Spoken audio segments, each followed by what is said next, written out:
Hi hello ನಮಸ್ತೆ welcome to motivational channel. ನಾನು ನಿಮ್ಮ ಯಶು ಆರ್. ಸ್ನೇಹಿತರೆ, ನಮ್ಮಲ್ಲೊಂದು ಅರ್ಥಗರ್ಭಿತವಾದಂತಹ ಒಂದು ಮಾತಿದೆ, ಕಾಲಾಯ ತಸ್ಮೈ ನಮಃ.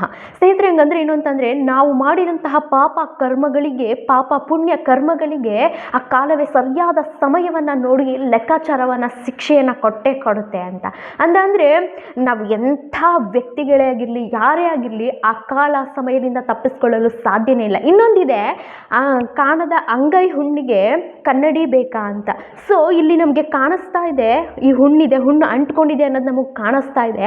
ಆದರೂ ನಾವು ಕನ್ನಡಿ ಇಟ್ಟು ಪರಿಶೀಲನೆ ಮಾಡಬೇಕು, ಇಲ್ಲಿ ಹುಣ್ಣಿದೆಯಾ ಅಂತ. ಅಂತಹ ಒಂದು ನಮ್ಮ ಸಮಾಜದ ದುರ್ವ್ಯವಸ್ಥೆ ಆಗೋಗಿದೆ. ಸೊ ಈ ಹಿಂದೆ ನಾನು ನನ್ನ ಚಾನಲ್ನಲ್ಲಿ ಸೌಜನ್ಯ ಪ್ರಕರಣಕ್ಕೆ ಸಂಬಂಧಪಟ್ಟಂತಹ 2 ವಿಡಿಯೋನ ಮಾಡಿದ್ದೆ. ಯಾಕಂದರೆ ನಾನು ಒಂದು ಹೆಣ್ಣು, ನನ್ನ ಸಮಾಜ ಒಂದು ಹೆಣ್ಣು, ಮತ್ತು ನನ್ನಲ್ಲೂ ಹೆಣ್ಮಕ್ಳು ಇರೋದ್ರಿಂದ ಈ ವಿಡಿಯೋ ಬಗ್ಗೆ ನಾನು ಮಾತಾಡಲೇಬೇಕು. ಪ್ರತಿಯೊಬ್ಬರು ಕೂಡ ಧ್ವನಿ ಎತ್ತಲೇಬೇಕು. ಹಾಗಾಗಿ ನನಗೆ ಒಂದು ಮಿಡ್ನೈಟ್ ಸ್ವಲ್ಪ ದಿನ ಆದಮೇಲೆ ಒಂದು ಇಮೇಲ್ ಬರುತ್ತೆ, ಯೂಟ್ಯೂಬಿನಿಂದ ಒಂದು ಇಮೇಲ್ ಬರುತ್ತೆ, ಈ ನಿಮ್ಮ ಚಾನಲ್ನಲ್ಲಿ ಈ 2 ವಿಡಿಯೋನ ನಮ್ಮ ದೇಶದಲ್ಲಿ ಬ್ಲಾಕ್ ಮಾಡಲಾಗಿದೆ, ಬೇರೆ ದೇಶದಲ್ಲಿ ಅದನ್ನು ನೋಡಬಹುದು ಅಂತ. ಇದು ಕೋರ್ಟ್ ಆರ್ಡರ್ ಅಂತ. ಇದನ್ನು ಯೂಟ್ಯೂಬರೇ ಮಾಡಿದ್ರ? ಸೊ ಅವ್ನಿಗೇನು ದರಿದ್ರ ಅದು, ಅವ್ನಿಗೇನು ಯೂಸ್ ಅದು? ಸೊ ಇದನ್ನು ಯಾರು ಮಾಡಿದ್ರು ಅನ್ನೋದು ನನಗೂ ಗೊತ್ತು, ನಿಮಗೂ ಗೊತ್ತು, ಎಲ್ಲರಿಗೂ ಗೊತ್ತು. ಬಟ್ ನಾವೇನು ಮಾಡಲಿಕ್ಕಾಗ್ತಾ ಇಲ್ಲ. ಯಾಕೆ? ಭಯ. ಸೊ ಎಲ್ಲದಕ್ಕಿಂತ ಹೆಚ್ಚಾಗಿ ಇದನ್ನು ಯಾರು ಕೇಳಬೇಕು ಅಂತಂದರೆ, ಧರ್ಮಸ್ಥಳದ ಭಾಗದ ಜನರು ಕೇಳಬೇಕು. ಇದಕ್ಕೂ ಮೀರಿ ಈ ಸಂವಿಧಾನದ 4ನೇ ಅಂಗ ಅಂತ ಏನು ಹೇಳ್ಕೊಳ್ತಾ ಇದ್ದಾರೆ, ಈ ಮಾಧ್ಯಮದವರು ಕೇಳಲೇಬೇಕು. ಅದಕ್ಕೆ ನಾನು ಕಾಣದ ಹುಣ್ಣಿಗೆ ಅಂಗೈನಲ್ಲೂ ಕೂಡ ಕನ್ನಡಿನ ಇಡಬೇಕು ಅಂತ. ಸ್ನೇಹಿತರೆ, ಈ ಒಂದು ಪ್ರಸ್ತುತ ಈ ಧರ್ಮಸ್ಥಳದ ಪ್ರಕರಣ, ಸೌಜನ್ಯ ಪ್ರಕರಣಕ್ಕೆ ಸಂಬಂಧಪಟ್ಟಂಥ ಈ ವಿಚಾರಕ್ಕೆ ಪ್ರಕರಣವನ್ನು ತಲೆ ಹಾಕ್ದಾಗಿಂದ ಒಂದೊಂದು ಪ್ರಕರಣಗಳು ಕೂಡ ಈಚೆ ಬರ್ತಾ ಇದ್ದಾವೆ. ಸೊ ಇವತ್ತಿನ ವಿಡಿಯೋದಲ್ಲಿ ಒಂದು ಅನಾಮಿಕ ವ್ಯಕ್ತಿ ಈ ಧರ್ಮಸ್ಥಳದ ಈ ನೇತ್ರಾವತಿ ನಲ್ಲಿ ನೈರ್ಮಲ್ಯ ಕ್ಲೀನ್ ಏನು ಮಾಡ್ತಾ ಇದ್ದ ಆ ವ್ಯಕ್ತಿ ಬಂದು ಶರಣಾಗಿ, ನಾನು ಇಲ್ಲಿ ಒಂದು ಅನೇಕ ನೂರಾರು ಅತ್ಯಾಚಾರ ಮಾಡಿರ್ತಕ್ಕಂಥ ದೇಹಗಳು, ಮಹಿಳೆಯರ ದೇಹಗಳು, ಮತ್ತು ಒಂದು ಸ್ಕೂಲ್ನ ಮಕ್ಕಳ ದೇಹಗಳು ನಾನು ಹೂಳಿದ್ದೀನಿ, ಇದನ್ನು ಸಾಕ್ಷಿಯಾಗಿ ಕೂಡ ನಾನೇ ತೋರಿಸ್ತೀನಿ ಅನ್ನೋದನ್ನು ಖುದ್ದು ಹಾಜರಾಗ್ತಾನೆ.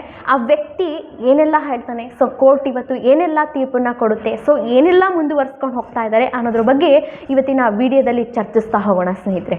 ಲೈಕ್ ಈ ಧರ್ಮಸ್ಥಳದ ಸೌಜನ್ಯ ಪ್ರಕರಣಕ್ಕೆ ಸಂಬಂಧಪಟ್ಟಂತಹ ಇದೊಂದು ಕೇಸ್ ಮುಗಿಲೆದ್ದಿದ್ದ ತಕ್ಷಣ ಒಂದೊಂದಾಗಿ ಕೇಸ್ಗಳು ಹೊರಬೀಳ್ತಾ ಇದ್ದಾವೆ, ತುಂಬ ಭೀಕರವಾಗಿ ಹೊರಬೀಳ್ತಾ ಇದ್ದಾವೆ. ಸೊ ಈ ಒಂದು ಇತ್ತೀಚೆಗೆ 15 ದಿನಗಳ ನಂತರ ಒಬ್ಬ ವ್ಯಕ್ತಿ, ಓರ್ವ ಅನಾಮಿಕ ಒಂದು ಅಪರಿಚಿತ ವ್ಯಕ್ತಿ ಪ್ರತ್ಯಕ್ಷ ಆಗ್ತಾನೆ. ಅದೇ ಸಚಿನ್ ದೇಶಪಾಂಡೆ ಮತ್ತು ಓಜಸ್ವಿ ಗೌಡ ಮುಂದೆ ಪ್ರತ್ಯಕ್ಷನಾಗ್ತಾನೆ. ಈ ಹಿಂದೆ ಈ ವ್ಯಕ್ತಿ ಒಂದು ಧರ್ಮಸ್ಥಳದ 1995ರಿಂದ ಹಿಡಿದು 2014ವರೆಗೂ ಈ ಧರ್ಮಸ್ಥಳದ ನೈರ್ಮಲ್ಯ ಸ್ವಚ್ಛತೆ, ನಿಮಗೆ ಗೊತ್ತಿರುತ್ತೆ ನೈರ್ಮಲ್ಯ ಸ್ವಚ್ಛತೆ ಅಂತ ಅಂದರೆ ಈ ನೇತ್ರಾವತಿ ನದಿಯಲ್ಲಿ ಕ್ಲೀನ್ ಮಾಡ್ತಕ್ಕಂಥದ್ದು, ಇದನ್ನು ವಹಿಸಿರ್ತಾರೆ. ಈ ವಹಿಸಿದ್ದಾಗ ಈ ವ್ಯಕ್ತಿ ಈ ಕೆಲಸಗಳನ್ನ ಯಾವ ರೀತಿ ಮಾಡ್ಕೊಬೇಕು ಆ ರೀತಿ ಮಾಡ್ಕೊಂಡು ಹೋಗ್ತಾ ಇರ್ತಾನೆ ಆ ವ್ಯಕ್ತಿ. ಸೊ ಈ ವ್ಯಕ್ತಿ ಕೆಲಸ ಮಾಡುವಾಗ ಬೆಳಿಗ್ಗೆ ಸಂಜೆ ಆ ನೇತ್ರಾವತಿ ದಡದಲ್ಲಿ ಒಂದೊಂದು ಹೆಣ ಭೀಕರವಾಗಿ ಕಾಣಿಸ್ಕೊಳ್ತಾ ತೊಡಗುತ್ತೆ. ಆ ಹೆಣಗಳ ವಿಚಿತ್ರವಾಗಿರುತ್ತೆ. ಆ ವ್ಯಕ್ತಿ ಒಂದೊಂದು ಕಾರ್ ಬರ್ತಾ ಇರುತ್ತೆ, ಅದೇ ಕಾರನ್ನು ನೆನಪಲ್ಲಿ ಇಟ್ಕೊಂಡಿರ್ತಾನೆ, ಬ್ಲ್ಯಾಕ್ ಕಾರ್. ಆ ಕಾರ್ ಬರುತ್ತೆ, ಹೋಗುತ್ತೆ, ಆ ಕಾರ್ ಬಂದಾಗಲೇ ಒಂದೊಂದು ಹೆಣ ಹೋಗುತ್ತೆ. ಸೊ ಅನಿವಾರ್ಯತೆ ಇದನ್ನು ನೋಡ್ಕೊಂಡು ಬರ್ತಾ ಇರಬೇಕಾದ್ರೆ ಆ ವ್ಯಕ್ತಿಗೆ ಇಂತಹ ಒಂದು ಹೆಣಗಳನ್ನ ಹೂಳ್ತಕ್ಕಂತಹ ಒಂದು ಕೆಲಸವನ್ನು ವಹಿಸ್ತಾರೆ. ಆ ವ್ಯಕ್ತಿ ಈ ಕೆಲಸನ ನಾನು ಮಾಡಲ್ಲ ಅಂತ ಹೇಳಿದಾಗ ಆ ವ್ಯಕ್ತಿಗೆ ಧಮಕಿ ಹಾಕಿ ಆ ಕೆಲಸವನ್ನು ಮಾಡಲು ಪ್ರಾರಂಭಿಸ್ತಾರೆ. ಆ ವ್ಯಕ್ತಿ ಮನಸ್ಸಿಗೆ ಇಷ್ಟ ಇಲ್ಲದೆ ಇದ್ರೂ ಕೂಡ ಕೆಲಸವನ್ನು ಮಾಡಲು ಮುಂದುವರಿಸಬೇಕಾಗತ್ತೆ. ಸೊ ಈ ವ್ಯಕ್ತಿಗೆ ಪಾಪ ಪ್ರಜ್ಞೆ ಕಾಡೋಕ್ಕೆ ಶುರುವಾಯಿತೋ ಏನಂತಂದರೆ, ಬಹುಶಃ ಒಂದು ವ್ಯಕ್ತಿಯ ಹೆಣವನ್ನು ಹೂಳೋದು ಅಂತಂದರೆ ಆ ವ್ಯಕ್ತಿ, ಆ ಕುಟುಂಬದವ್ರಿಗೂ ಗೊತ್ತಿಲ್ಲದೇ ಆ ಹೆಣವನ್ನು ಹೂಳೋದು ಅಂತಂದರೆ ಎಷ್ಟು ಪಾಪ ಪ್ರಜ್ಞೆ ಕಾಡಿರ್ಬೇಕಲ್ವ ಆ ವ್ಯಕ್ತಿಗೆ.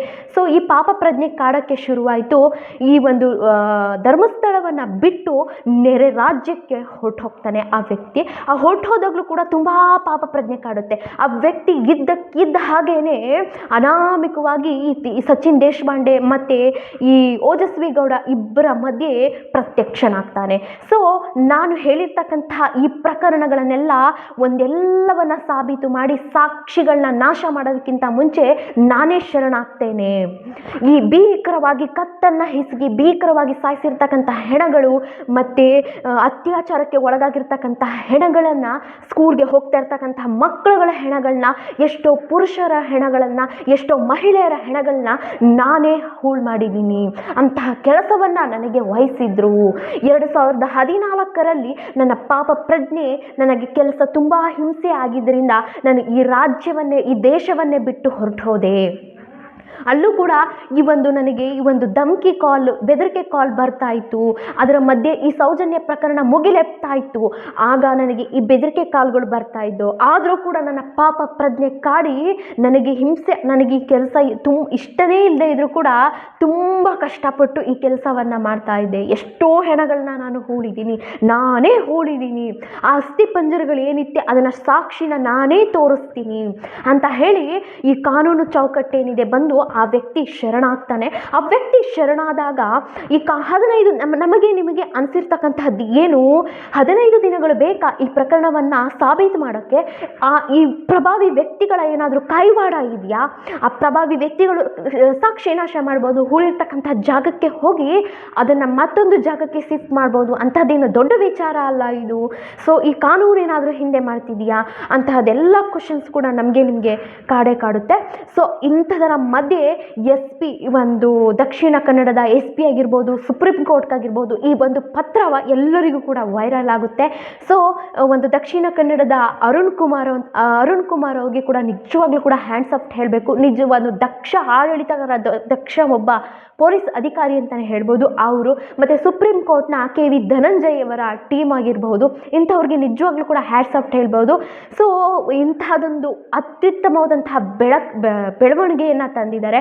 ಈ ಒಂದು ಕೋರ್ಟ್ಗೆ ಹಾಜರುಪಡಿಸ್ತಕ್ಕಂತಹ ಇವತ್ತು ಒಂದು ಉತ್ತಮವಾದಂತಹ ಬೆಳವಣಿಗೆಯನ್ನು ತಂದಿರತಕ್ಕಂತಹ ನಿಜವಾಗ್ಲೂ ಕೂಡ ಇವರಿಗೆಲ್ಲರಿಗೂ ಕೂಡ ಹ್ಯಾಂಡ್ಸ್ ಅಪ್ ಹೇಳಬೇಕು. ಯಾಕಂದರೆ ಆ ವ್ಯಕ್ತಿ ಪ್ರಕರಣ ಮಾಡಿರ್ತಕ್ಕಂತಹ ಆ ಪತ್ರದಲ್ಲಿ ನಿಜವಾಗ್ಲೂ ಕೂಡ ಎದೆ ನಡಗಿಸುವಂತಹ, ಜಲ್ಲೆನಿಸುವಂತಹ ಪ್ರಕರಣಗಳು ನಡೆದು ಹೋಗಿದ್ದಾವೆ.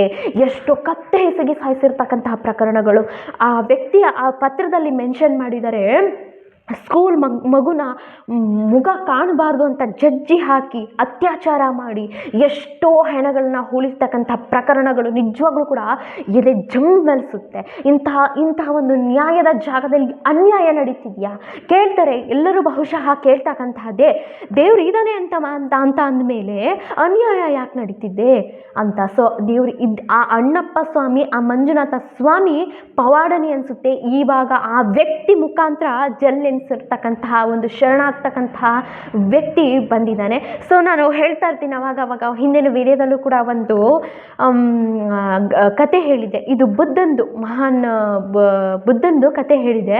ಈ ಅಂಗುಲಿಮಾಲ ಅನ್ನೋ ಒಬ್ಬ ಕ್ರೌರಿ ಇರ್ತಾನೆ. ಅಂಗುಲಿಮಾಲ ಏನು, ಅವನು ಪ್ರತಿಯೊಬ್ಬರೂ ಕೂಡ ಬೆರಳನ್ನು ಕದರಿಸಿ ಅವರು ಮಾಲೆ ಹಾಕೋಬೇಕು ಅನ್ನೋದೊಂದು ಅವನ ಮೈಂಡ್ ಸೆಟ್ಟು. ಸೊ 999 ಆ ಬೆರಳುಗಳನ್ನ ಯಾವ ವ್ಯಕ್ತಿ ಸಿಗಲಿ ಆ ವ್ಯಕ್ತಿನ ಅಟ್ಯಾಕ್ ಮಾಡೋದು, ಬೆರಳನ್ನ ಕತ್ತರಿಸೋದು, ಮಾಲೆ ಮಾಡ್ಕೊಳ್ತಕ್ಕಂಥದ್ದು. ಹೀಗೆ 999 ಬೆರಳುಗಳನ್ನ ಕತ್ತರಿಸಿ ಮಾಲೆ ಮಾಡ್ಕೊಂಡು ಹಾಕೊಂಡಿದ್ದ. ಆ ಮೈಂಡ್ ಸೆಟ್ಟಲ್ಲಿ 1000 ಫಿಕ್ಸ್ ಆಗಿದ್ದ. ಆ 1000ಕ್ಕೆ ಸಿಕ್ಕಿರ್ತಕ್ಕಂತಹ ಭೀಕರವಾಗಿ ಪ್ರತ್ಯಕ್ಷ ಆಗಿದ್ದು ಬುದ್ಧ. ಆ ಬುದ್ಧನ ಹತ್ರ ಹೋಗ್ತಾನೆ. ಆ ಬುದ್ಧ ಆ ಮಾತಿನಲ್ಲೇ ಸಬ್ಕಾನ್ಸಿಯಸ್ ಮೈಂಡ್, ಆ ಮಾತಿನಲ್ಲೇ ಆ ವ್ಯಕ್ತಿ ನೀನು ಯಾಕೆ ಈ ಥರ ಎಲ್ಲ ಮಾಡ್ತಿದ್ಯಾ, ಯಾಕೆ ಹೀಗೆ ಮಾಡ್ತಿದ್ಯಾ ಅಂತ ಹೇಳಿ ಆ ಬುದ್ಧ ಗೊತ್ತಿದೆಯಲ್ಲ ನಿಮಗೆ, ಹೇಗೆಲ್ಲ ಧ್ಯಾನ ಮಾಡಿ, ಹೇಗೆಲ್ಲ ಉಪವಾಸ ಮಾಡಿ ಎಷ್ಟೆಲ್ಲ ಬುದ್ಧಿವಂತ ಆಗಿರ್ತಾನೆ. ಸೊ ಹಾಗೆ ಪ್ರತಿಯೊಂದನ್ನು ಕುಲಂಕುಷವಾಗಿ ಅವನ ಹತ್ರ ಮಾತಾಡಿದಾಗ ಅವನಿಗೆ ಜ್ಞಾನೋದಯವಾಗ್ತಾನೆ. ಅಂಗುಲಿಮಾಲ ಬುದ್ಧನ ಹತ್ರನೇ ಒಂದು ಕೆಲಸ ಮಾಡ್ತಕ್ಕಂತಹ ಒಂದು ಕೆಲಸಕ್ಕೆ ಸೇರಿಕೊಳ್ತಾನೆ. ಸೊ ಹಾಗೆ ನಮ್ಮ ಒಂದು ಪರಿಸ್ಥಿತಿ, ದೇಶದ ಪರಿಸ್ಥಿತಿ ಹೇಗಾಗ್ತಿದೆ ಅಂತಂದರೆ ಎಲ್ಲವರು ಕೂಡ ದುಡ್ಡಿರೋರು ಎಲ್ಲರಿಗೂ ಜೀವ ಇದೆ ಅಲ್ವಾ. ಎಂತೆಂಥೆಲ್ಲ ಪ್ರಕರಣಗಳು ನಡೀತಾ ಇದೆ ಅಂತಂದರೆ ಜೀವ ಜಲ್ಲೆನಿಸಿರ್ತಕ್ಕಂತಹ ಒಂದು ಇನ್ಸಿಡೆಂಟ್ಗಳು ನಡೀತಾ ಇದ್ದಾವೆ. ನಿಜವಾಗ್ಲೂ ಕೂಡ ಈ ಕೋರ್ಟ್ ಕೇಸ್ ಏನು ಮಾಡುತ್ತೆ ಮುಂದೆ ಕಾದು ನೋಡಬೇಕಾಗಿದೆ. ಐ ಮೀನ್ ಈ ಒಂದು ಚಾರ್ಜ್ ಶೀಟ್ ಏನು ಬರುತ್ತೆ, ಆ ಚಾರ್ಜ್ ಶೀಟ್ನಲ್ಲಿ ಆ ಪ್ರಕರಣಗಳನ್ನು ಎಲ್ಲವನ್ನು ಪರಿಶೀಲನೆ ಮಾಡ್ತಕ್ಕಂತಹ ಪ್ರಕರಣಗಳು ಸ್ಟೆಪ್ ಬೈ ಸ್ಟೆಪ್ ಮಾಡ್ತಕ್ಕಂಥದ್ದು. ಆ ವ್ಯಕ್ತಿ ಇಂತಹವರೇ ಮಾಡಿಸಿದ್ದಾರೆ ಅನ್ನೋದನ್ನು ಬಾಯಿ ಬಿಟ್ಟಿದ್ದಾನ ಅಥವಾ ಬಾಯಿ ಬಿಟ್ಟಿಲ್ವಾ, ಏನೇ ಆಗಿರಲಿ ಈ ಅನ್ಯಾಯಕ್ಕೆ ನ್ಯಾಯ ಕೊಡಿಸ್ಲೇಬೇಕು. ಈ ಒಂದು ನಾನು ಹಿಂದೆನೇ ಹೇಳಿದೆ, ಅದಕ್ಕೇನೆ ಕಾಲಾಯ ತಸ್ಮೈ ನಮಃ, ಕಾಲನೇ ಉತ್ತರ ಕೊಡುತ್ತೆ. ಕಾದು ನೋಡೋಣ ಸ್ನೇಹಿತರೆ. ಇವರು ಅವನ ಪರವಾಗಿ ಜಡ್ಜ್ ಹತ್ರ ಕೇಳ್ಕೊಂಡಿರ್ತಾರೆ. ಆತನಿಗೆ ಫಸ್ಟ್ ಟೈಮು ಕೋರ್ಟ್ ಹತ್ರ ಬರ್ತಾ ಇರೋದು, ಮತ್ತು ವಿದ್ಯಾಭ್ಯಾಸ ಇಲ್ಲ. ಸೊ ಸ್ವಲ್ಪ ಇದಕ್ಕೆ ಮನ್ನಣೆ ಮಾಡಿಕೊಡ್ಬೇಕು ಅಂತ ಹೇಳಿದಾಗ ಕೋರ್ಟ್ ಅದಕ್ಕೆ ಒಪ್ಪೋದಿಲ್ಲ. ಆತ ಏನನ್ನ ಆ ಪತ್ರದಲ್ಲಿ ಮೆನ್ಷನ್ ಮಾಡಿದ್ದ ಅದನ್ನೇ ಒಂದು ಪರಿಶೀಲನೆ ಮಾಡ್ತಾರೆ ಜಡ್ಜ್. ನಿನಗೆ ಯಾರಾದರೂ ಬೆದರಿಕೆ ಹಾಕಿದಾರಾ? ಸೊ ಒಂದು ಕೋರ್ಟ್ ನಿಯಮ ಏನಿದೆ ಅದ್ರ ಪ್ರಕಾರ ಅವನಿಗೆ ಮನ್ನಣೆ ಮಾಡ್ತಾರೆ. ನಿನಗೆ ಯಾರಾದರೂ ಬೆದರಿಕೆ ಹಾಕಿದಾರಾ, ಅಥವಾ ನಿನ್ನ ಇಚ್ಛೆಯಿಂದ ಹೇಳಿಕೆ ಹೇಳ್ತಾ ಇದೆಯಾ, ಅಥವಾ ತಪ್ಪು ಮಾಡಿರೋರು ಯಾರು ಅಂತಲೂ ಕೂಡ ನೀನು ಹೇಳ್ಬೋದು. ಯಾವುದೇ ಹೆದರಿಕೆ ಭಯ ಏನೂ ಬೇಡ. ಇಲ್ಲಿ ಸ್ನೇಹಿತರೆ ಏನಾಗುತ್ತೆ ಗೊತ್ತಾ, 164 ಅಂತ ಒಂದು ಬರುತ್ತೆ. ಆ 164ಅಲ್ಲಿ ಹೇಳ್ತಕ್ಕಂಥದ್ದು ಪೊಲೀಸ್ನವ್ರಿಗೆ ಹೇಳಿರ್ತಾರಲ್ಲ, ಸೊ ಆ ಒಂದು ಸ್ಟೇಟ್ಮೆಂಟ್ಗೆ ಒಂದು ಸಾಕ್ಷಿ ಇರಲ್ಲ. ಐ ಮೀನ್ ಸಾಕ್ಷಿನೇ ಇರಲ್ಲ ಅಂತಲ್ಲ, ಒಂದು ತಕ್ಕ ಮಟ್ಟಿಗೆ, ಯಾಕಂದರೆ ಪೊಲೀಸ್ನವ್ರು ಹೆದರಿಸಿ ಬೆದರಿಸಿ ಒಂದು ಬಾಯಿ ಬಿಡಿಸಿರ್ತಾರೆ, ಒಂದು ಹೇಳಿಕೆನ ಕೊಟ್ಟಿರ್ತಾರೆ. ಹಾಗಾಗಿ ಅದಕ್ಕೆ ಅಷ್ಟು ಮೌಲ್ಯ ಇರಲ್ಲ. ಅಥವಾ 164 ಅಥವಾ BNSL 183ಗೆ ಅಲ್ಲಿ ಜಡ್ಜ್ ಮುಂದೆ ಹೇಳಿರ್ತಕ್ಕಂತಹ ಹೇಳಿಕೆಗೆ ತುಂಬ ಮೌಲ್ಯವಾಗಿರುತ್ತೆ. ಸೊ ಅದೇ ಕಡೆ ಗಟ್ಟುವಾಗಿ ಒಂದು ಜಡ್ಜ್ ಕನ್ಸರ್ನ್ ಮಾಡ್ತಕ್ಕಂತಹ ಒಂದು ಜಡ್ಜ್ಮೆಂಟ್ ಆಗಿರುತ್ತೆ. ಸೊ ಆ ವ್ಯಕ್ತಿ ಈ ರೀತಿ ಎಲ್ಲ ಆ ಒಂದು ವಕೀಲರು ಕೇಳ್ಕೊಂಡಾಗ ಅದಕ್ಕೆ ಮನ್ನಣೆ ಕೊಡಲ್ಲ. ಜಡ್ಜ್ ಕೊಡದೇ ಇದ್ದಾಗ ಆ ವ್ಯಕ್ತಿಗೆ ಆ ಕೋರ್ಟ್ ಪ್ರೊಸೆಸರ್ ಏನಿರುತ್ತೆ ಪ್ರತಿಯೊಂದು ಕೂಡ ಟೈಪರ್ ಇರ್ತಾರೆ. ಸೊ ಅಲ್ಲಿ ಕ್ಯಾಮ್ರಾ ಇರುತ್ತೆ. ಪ್ರತಿಯೊಂದನ್ನು ಕೂಡ ಜಡ್ಜ್ ಮನವೊಲಿಸಿ ಆತನ ಹತ್ರ ಕೇಳ್ತಾ ಇರ್ತಾರೆ. ಅದು ಗೌಪ್ಯವಾಗಿಟ್ಟಿರ್ತಾರೆ. ಆತ ಪರಿಶೀಲನೆ ಏನೇನು ಪತ್ರದಲ್ಲಿ ಮೆನ್ಷನ್ ಮಾಡಿದ್ದಾನೆ ಗೌಪ್ಯವಾಗಿ ಎಲ್ಲವನ್ನ ಹೇಳ್ತಾ ಹೋಗ್ತಾನೆ. ಆತ ಏನು ಹೇಳಿದ್ದಾನೆ, ಏನು ಮಾತಾಡಿದ್ದಾನೆ ನಿಮಗೆ ಗೊತ್ತಿರಲ್ಲ. ಅದನ್ನು ಗೌಪ್ಯವಾಗಿಟ್ಟಿರ್ತಾರೆ. ಅದನ್ನು ಯಾವಾಗ ಓಪನ್ ಮಾಡ್ತಾರೆ, ಅಂತಿಮ ನಿರ್ಧಾರ. ಸೊ ಈ ಚಾರ್ಜ್ ಶೀಟ್ ಸಲ್ಲಿಕೆ ಯಾವಾಗ ಆಗುತ್ತೆ ಆವಾಗ ಅದನ್ನು ಓಪನ್ ಮಾಡಿ ಅದಕ್ಕೆ ಒಂದು ಒಳ್ಳೆ ಅಂತಿಮ ನಿರ್ಧಾರವನ್ನು ಕೈಗೊಳ್ತಾರೆ. ಸೊ ಈ ವ್ಯಕ್ತಿ ಹೇಳಿರ್ತಕ್ಕಂತಹ ಹೇಳಿಕೆಗಳು ಸುಳ್ಳಾಗಿದ್ದಲ್ಲಿ ಆತನಿಗೂ ಕೂಡ ಯಾರು ಬೆದರಿಕೆಯಿಂದ ಹೇಳ್ತಾ ಇದ್ದಾನ ಅಥವಾ ಯಾರು ಒತ್ತಡದಿಂದ ಹೇಳಿಸ್ತಾ ಇದ್ದಾರಾ, ಇದು ಏನಾದರೂ ಸುಳ್ಳು, ಈ ಥರ ಏನಾದರೂ ಒಂದು ಅಪಪ್ರಚಾರ ಮಾಡಬೇಕು ಅಂತ ಹೇಳಿಸ್ತಾ ಇದ್ದಾರೆ, ಈ ಥರದ್ದು ಏನಾದರೂ ಸತ್ಯ ಅಂತ ಗೊತ್ತಾದರೆ ಆತನಿಗೂ ಕೂಡ ಶಿಕ್ಷೆ ಆಗೇ ಆಗುತ್ತೆ. ಸಾಧ್ಯತೆ ಅಲ್ಲ, ಶಿಕ್ಷೆ ಆಗೇ ಆಗುತ್ತೆ. ಸೊ ಈ ರೀತಿ ಎಲ್ಲ ಜಡ್ಜ್ ಕೇಳ್ತಾರೆ. ನಿನ್ಗೆ ಯಾರಾದರೂ ಒತ್ತಡದಿಂದ ಅಪಪ್ರಚಾರ ಮಾಡಬೇಕು ಅಂತ ಹೇಳ್ತಾ ಇದ್ದಾರಾ ಅಂತ ಎಲ್ಲವನ್ನ ಕುಲಂಕುಷವಾಗಿ ಕೇಳಿದಾಗ ಆತ ಏನು ಒಂದು ಕ್ಲಾರಿಟಿ, ನಮಗೆ ಆತ ಪತ್ರದಲ್ಲಿ ಏನು ಮೆನ್ಷನ್ ಮಾಡಿದ್ದಾನೆ, FIR ದಾಖಲೆ ಏನು ಮಾಡಿದ್ದಾನೆ ಅದ್ರ ಮುಖಾಂತರ ಎಲ್ಲವನ್ನ ಹೇಳಿರ್ತಾನೆ ಆ ವ್ಯಕ್ತಿ. ಸೊ ಏನೇ ಆಗಲಿ ನೋಡೋಣ, ಕಾದಿ ನೋಡಬೇಕಾಗತ್ತೆ. ಯಾಕಂದರೆ ನ್ಯಾಯ ಎಲ್ರಿಗೂ ಒಂದೇ.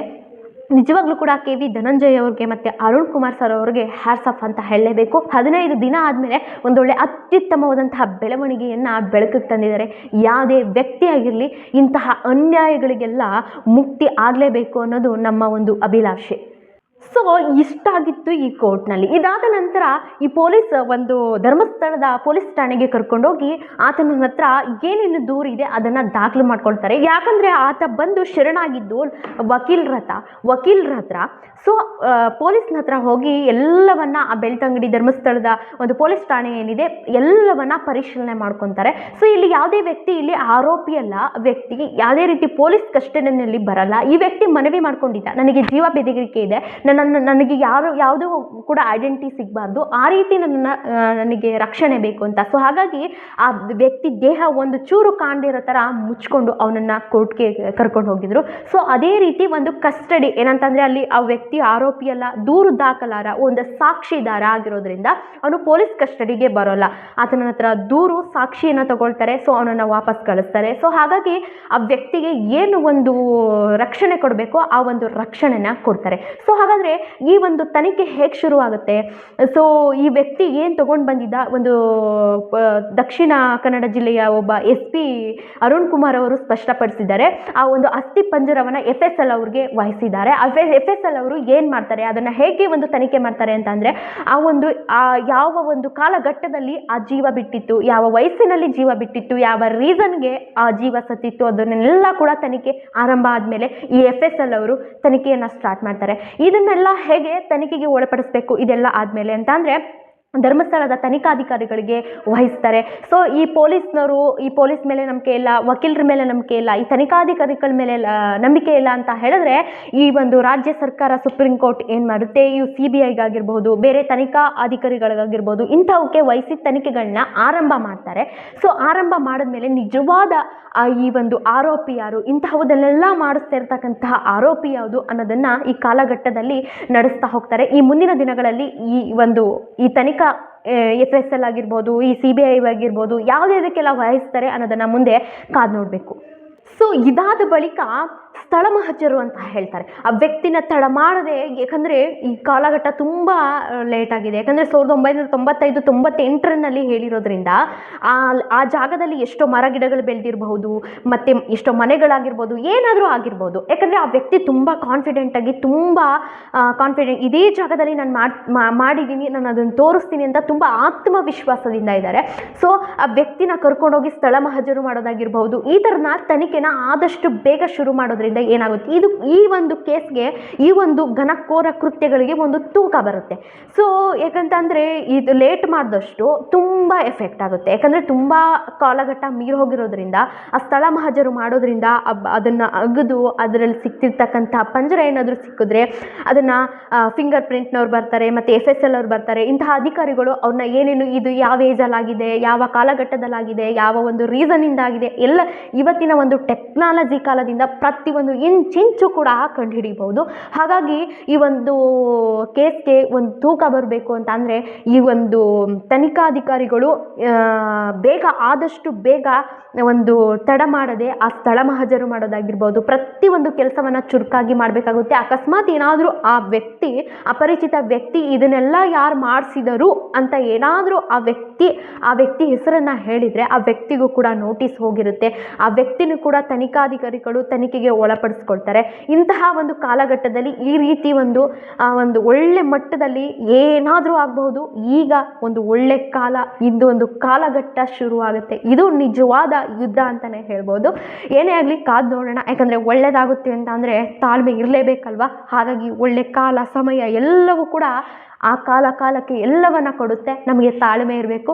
ಯಾಕಂದರೆ ನಿಮ್ಮಲ್ಲಿ ನಮ್ಮ ಭಾರತ ದೇಶ ಯಾವ ರೀತಿ ಇದೆ, ಜನಗಳು ಯಾವ ರೀತಿ ಇದ್ದಾರೆ, ಸೊ ನಮ್ಮ ಜೀವನವನ್ನು ಯಾವ ರೀತಿ ರೂಪಿಸ್ಕೊಂಡು ಹೋಗಬೇಕು ಅನ್ನೋದನ್ನು ನಾವೆಲ್ಲರೂ ಕೂಡ ನೋಡಬೇಕಾಗುತ್ತೆ. ಸೊ ಈ ಕೇಸ್ ಆದಷ್ಟು ಬೇಗ ಒಂದು ಒಳ್ಳೆಯ ನ್ಯಾಯ ಸಿಗಲಿ. ಇಂತಹದೊಂದು ನಡೆದಿರ್ತಕ್ಕಂತಹ ಒಂದು ಜಲ್ಲನಿಸುವಂತಹ ಕೃತ್ಯಗಳು ಸ್ಟಾಪ್ ಆಗಲಿ. ಮುಂದೆ ನಡೀತಿರ್ತಕ್ಕಂಥ ಒಂದೊಳ್ಳೆ ಅತ್ಯುತ್ತಮವಾದಂತಹ ಬದುಕನ್ನು ಎಲ್ಲರೂ ಕೂಡ ನಡೆಸೋಣ ಅನ್ನೋದೇ ನಮ್ಮ ಒಂದು ಅಭಿಲಾಷೆ.